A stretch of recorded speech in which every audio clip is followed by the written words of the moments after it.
Sir ఇప్పుడు ప్రజలు BRS పాలన చూశారు, కాంగ్రెస్ పాలన చూస్తున్నారు. ఇప్పుడు ఈ 2 పాలనలో ప్రజలు బీఆర్ఎస్ పాలన బాలేదనే కాంగ్రెస్ ఓటేశారు. కాంగ్రెస్ పాలన కూడా ఏడాదికే చాలా వ్యతిరేకతను మూటగట్టుకుంది. తర్వాత ఎలా ఉంటది పరిపాలన అనేది తెలీదు. ఎందుకంటే రేవంత్ రెడ్డి కూడా అన్నారు, ఇప్పటి వరకు నాకు లాస్ట్ ప్రభుత్వాన్ని అంచనా వేసుకోవడమే జరిగింది. ఇప్పటి నుంచి నా క్యాపబిలిటీ చూపిస్తాను అని. ఇప్పుడు ప్రజలు నెక్స్ట్ వచ్చే ఎలక్షన్లో బీజేపీకి ఛాన్స్ ఇస్తే బీజేపీ ఎలా తెలంగాణని అభివృద్ధి చేసింది, ఎలాంటి నియమాలు పాటించనుంది? నిజంగా చెప్పాలంటే చాలామంది ప్రజలు కామన్గా డిస్కషన్ చేసినప్పుడు రెండు పార్టీలకు ఇదివరకు అవకాశం ఇచ్చాము, బీజేపీకి ఇవ్వాలనేది దృఢ నిశ్చయంతో ఉన్నారు. నెంబర్ 1. నెంబర్ 2, రావాలని నేను కోరుకుంటున్నా, వస్తుందని నాకు 100% నమ్మకం ఉంది బీజేపీ తెలంగాణలో. థర్డ్, ఫర్ ఎగ్జాంపుల్ చెప్తాను, నేను ఒక డాక్టర్గా, ఒక ఎడ్యుకేషనలిస్ట్గా, విద్యా వైద్యం అనేది సమాజానికి 2 ఖండాలు. ఈ 2 ఇవ్వగలిగితే ప్రభుత్వం క్వాలిటీ ఇవ్వగలిగితే 90% ఆఫ్ ద ప్రాబ్లం మన మిడిల్ క్లాస్ అండ్ పూర్ పీపుల్కి సాల్వ్ అవుతుంది. మిడిల్ క్లాస్ ఒకటి, హౌసింగ్ ఒకటి ప్రధానం. నేను అందుకొరకే కూడు గూడు విద్య వైద్యం ఉపాధి నేను ఎప్పుడు చెప్తా, పంచ తంత్రం అంట. కూడు గూడు విద్య వైద్యం ఉపాధి.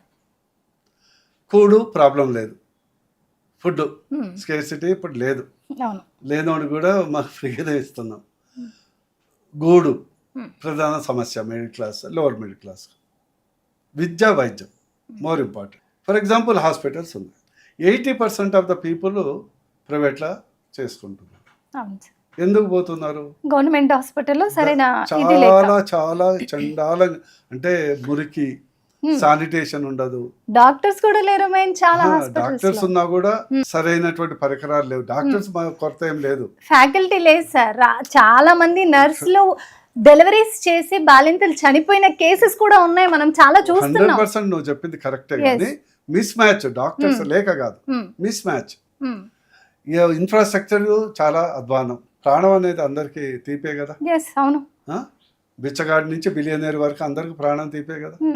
అందుకొరకు బయట నాకు డాక్టర్ చెప్పట్టి వస్తే రోజు 3 ఫోన్లు 4 ఫోన్లు బయట హాస్పిటల్ జాయిన్ అయినాం సార్, 15 లక్షలు అయిపోయినాయి, ఉన్నదంతా ఊడ్చిపోయింది, నాకు నిమ్స్లో బెడ్ ఇప్పియండి, లేకుంటే అక్కడ బెడ్ ఇప్పియండి. ఈ పరిస్థితి ఎందుకు వస్తుందంటే, ఈరోజు చాలామంది నాయకులు ఈ యొక్క పెట్టుబడిదారు, వాళ్లకు విద్యా వైద్యమే ప్రధాన వ్యాపారం. మన ప్రేమస్ మల్లన్న ఉన్నాడు కదా, పాల మీద పూల మీద మల్లన్న, విద్యా వైద్యమే వాళ్ళ ప్రధాన వ్యాపారం. వాళ్ళ దగ్గరనే డబ్బులు ఉన్నాయి కాబట్టి వాళ్ళదే రాజకీయ నాయకులు అవుతున్నారు. ఈరోజు మన అసెంబ్లీలో కూడా కనీసం 40 to 50% ప్రైవేటు కాలేజెస్, హాస్పిటల్స్ ఉంటాయి. సో ఈ బ్రేక్ చేయాలంటే కామన్ ప్రజలు నిబద్ధత ఉన్న వాళ్ళని ఎన్నుకోవాలి. రేపే వస్తే ఏం చేస్తాము, ప్రభుత్వ వైద్యాన్ని పటిష్టం చేస్తాం. అన్ని డబ్బులతో కూడా కాదమ్మా.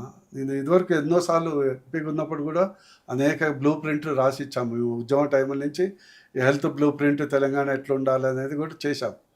ఈరోజు నేను ఏం చెప్తున్నా అంటే, ఫర్ ఎగ్జాంపుల్ 33 మెడికల్ కాలేజీలు ఉన్నాయి, 33 మెడికల్ కాలేజెస్ ఉన్నాయి, అనేక హాస్పిటల్స్ ఉన్నాయి, ఇన్ఫ్రాస్ట్రక్చర్ ఉంది, కేంద్రం 40% నిధులు ఇస్తున్నది.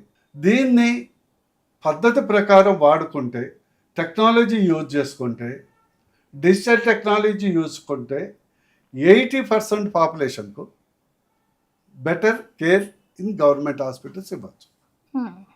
Number 1 point 80%. ఇంకో సెకండ్ ఏంటంటే, ఈరోజు బయట 20 లక్షలు అయ్యే ఆపరేషను అదే ప్రభుత్వ హాస్పిటల్లో ఎఫర్డబుల్, ఈవెన్ 1 లక్ష 2 లక్షలు సేమ్ కార్పొరేట్ టైప్ 1,50,000 అయిపోతుందంటే మిడిల్ క్లాస్ వాళ్ళందరూ వస్తారు. మిడిల్ క్లాస్ వాళ్ళందరూ వస్తారు అంటే అఫోర్డబుల్. ఒకటేమో ఫ్రీ కేర్, ఒకటేమో అఫోర్డబుల్. నేను ఒక ఎగ్జాంపుల్ చెప్తా కదా, ఈరోజు పెట్ స్కాను 30,000 అవుతుందమ్మా, సిటీ స్కాను 5,000 6,000 అవుతుంది, ఎంఆర్ఐ 10,000 అవుతుంది. ఈరోజు తలుచుకుంటే 20% కాస్ట్లో చేయొచ్చు. 20%. All that require is government commitment. ఓ స్వచ్ఛంద సంస్థలు పట్టుకుంటాం, గవర్నమెంట్ ల్యాండ్ ఇస్తుంది, this is the rate, no profit no loss. నీకు బయట ఒక పెట్ స్కాన్కు 30,000 అయ్యేది 3,000 చేపించి పంపించు. బయట సిటీ స్కాన్ అయ్యేది 5,000 అయ్యేది నీకు 500 ఇచ్చేసి పంపించచ్చు. అంటే నేను అఫోర్డబుల్ చెప్పాను. ఎఫెర్డబుల్. Yes yes. ఫ్రీ అనేది ఒక కేటగిరీ, టోటల్ ఇప్పుడు ఎస్. ఇన్సూరెన్స్ ఎంకరేజ్ చేయొచ్చు. నేను ఎగ్జాంపుల్ చెప్తా. నాకు ఎంత బాధ వేస్తుందంటే, నేను పీజీ స్టూడెంట్ ఉన్నప్పుడు ఎంబీబీఎస్ ఎంబీబీఎస్ ఎన్టీ రామారావు గారు సీఎం అంట పీజీ ఉన్నప్పుడు అప్పుడు ఏంటంటే ఒక స్కాన్ మిషన్ చాలా అరుదు, అప్పుడప్పుడే వచ్చినాయి ultrasound scan. I'm telling about 35 years back. Ultrasound స్కాన్లో చిన్న పాటు పోతే సంవత్సరం పట్టేది రిపేర్. రోజుకు 500 స్కాన్లు ఉస్మానియాలో మేము చేసేది. అంటే ఒక 500,000 రూపాయల పాటుకు బడ్జెట్ శాంక్షన్ అయ్యే కావాలి. అప్పుడు ఎన్టీ రామారావు గారు యూజర్ ఛార్జెస్ పెట్టారు. స్కాన్కు 5 రూపాయలు. ఓకే. 5 రూపాయలు ఇంటూ 500, 3 నెలలకు ఒక కొత్త స్కాన్ మిషన్ అనుకున్నాం. 5 రూపాయలు పేషెంట్కు బరువు కాదు. ఎస్. అదే బయట చేయించుకుంటే 300 బరువు. ఇట్లా విద్యా వైద్యాన్ని అభివృద్ధి చేయొచ్చమ్మా. స్కూల్స్ ఉన్నాయి. ఇప్పుడు మన దగ్గర 600 మండల్స్ ఉన్నాయి. నా దృష్టిలో క్వాలిటీ ఎడ్యుకేషన్ ఇంపార్టెంట్. స్కూల్స్ అంటే పెట్టి టీచర్లు లేకుండా చదువు చెప్పకుండా నీ పిల్లల్ని పంపిస్తావా? పంపేవు కదా. పెట్టుడు ఇంపార్టెంట్ కాదు.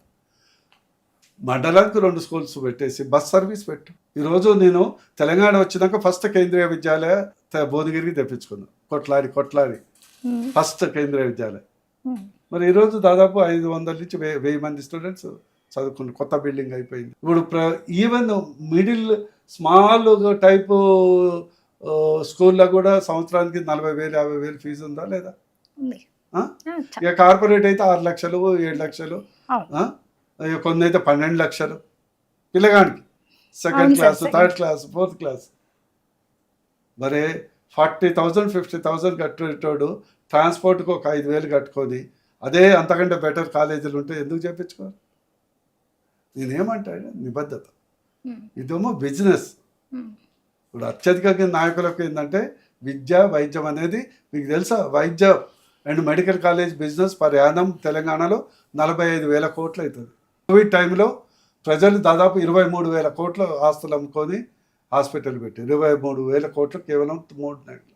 ఒక మెడికల్ కంపెనీ ఆయన బ్లాక్లో 5,000 అది డ్రగ్ను ఇంజక్షన్ని 60,000కి 70,000కి ఎంపి డబ్బులన్నీ పెట్టుకోలేక అక్కడ బాత్రూమ్లల్లో చూడలే అప్పుడు ఐటీ రేట్స్.